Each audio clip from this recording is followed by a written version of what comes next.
At the Modern Station stables, there's plenty of time to horse around. But when the stall's unlocked, the brushes are clean, and the paint comes out, it's time to get down to business. Meet Metro, the painting racehorse. Yes, painting racehorse. Former racehorse, actually. Now, were you the first one to put a brush in his mouth? I imagine so. He was adopted by Ron Krajewski, an artist himself. Painting seems to come naturally to Metro. Most of the time. He used to just bob his head up and down in his stall when we first got him off the track. And once he learned to grasp a brush, the horse that ran Belmont and Saratoga went from the oval to canvas. And he likes it. I mean, you can see how impatient he gets when he doesn't have a brush in his mouth. But let's not forget, he's still a horse. So just dip the paint in and hand it to him, and just don't get bitten. Yeah. And he flicks a lot of paint around. Metro, what are you doing? My guy with the camera, Dave Oliver, wondered the same thing after he got splattered too. Obviously, Metro is no Picasso, but his work is also abstract. The bigger picture is much clearer, though. Metro's paintings are for sale. The money raised goes to horses like him, with knees so bad they can no longer race or even give rides. There's a huge need. I mean, thousands of them every year go into adoption centers looking for homes. But Metro is a lucky one. I wish he knew how kind of popular he's getting and how many fans he has.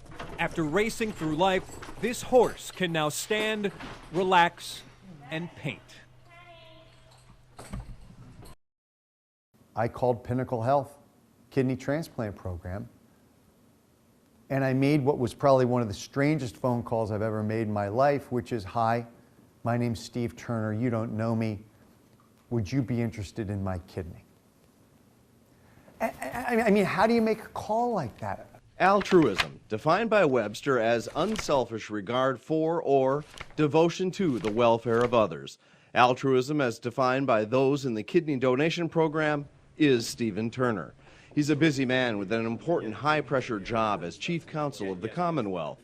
In 2009, after seeing a story about a life-saving kidney transplant here on CBS 21 News, the need for organ donors is still he couldn't great. stop thinking about it. It was Thanksgiving. He looked around the table at his family and put himself in someone else's shoes. The seat at the table with someone in desperate need of a kidney, a person, a fellow human being, living day to day, thankful to be there, but wondering if it would be the last Thanksgiving. And the power of that just overwhelmed me. And that's what led to his much talked about and respected phone call to Pinnacle Health. Hello, this is Jerry Goldman. Longtime donor coordinator Jerry Goldman answered. I do remember the phone call from Stephen. And what was that like? He was very excited, and to have someone contact you cold as a Good Samaritan donor is very exciting and not a phone call you get every day of your life. I said to her, "I hope if this works, my kidney goes to a mom."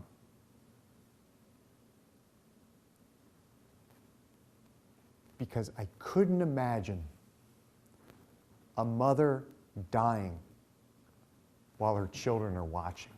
The call set off a series of tests. A living donor must be in perfect health to give up a perfectly functioning body part to help a stranger. And what's crazy is I went into each test like I had to pass this, even though the tests are not name the 50 state capitals. You can't study for it. You either pass it or you don't. Stephen passed. Within a few months of his original call, he was headed into surgery. Stephen was facing a major operation and all the complications and risks that go with it. But he wasn't thinking of himself. Right now, there's about, say, 90,000 people in the United States of America that are waiting for kidneys. They're on dialysis. Basically, there is a fuse that's lit. And when that fuse is done, they're done. Stephen Turner had a request. He said that when he was being rolled into the operating room, he did not want to be laying flat on the gurney and have that familiar view that you often see on TV and in the movies. You see, Stephen Turner wanted to be sitting up so that he could see those doors open, knowing that he was in control, doing what he wanted to do. Dr. Harold Yang and his team went to work, cutting open a perfectly healthy Stephen Turner. And I'm really high-strung when I'm doing donors. They took Stephen's perfectly good kidney out of his body and prepared it for transport to Baltimore, where someone was waiting on another operating table for a second chance at life. Someone Stephen wouldn't even meet until later. She had made her peace with God. I mean, she had made her peace. And out of the blue, she gets a call. Stephen met the mother his kidney went to anonymously. She says she's too shy for an interview, but wanted us to share the photos taken by the hospital. They became quick friends, sharing stories, visiting each other, and all the while remembering all they have in common on the inside. She and I couldn't be more different. And we are complete blood antigen matches that have never met and have no relationship. Kidney matching knows no boundaries, not race, religion, man, or woman. It's a simple matter of complex science. Stephen's kidney triggered a chain because his recipient's daughter was not a match but promised to donate a kidney anonymously if her mother got one. In all, 8 operations and 4 lives saved by one man's altruistic action. I think of all the things you see in medicine. When you see people step forward like that, it reaffirms your faith in humanity.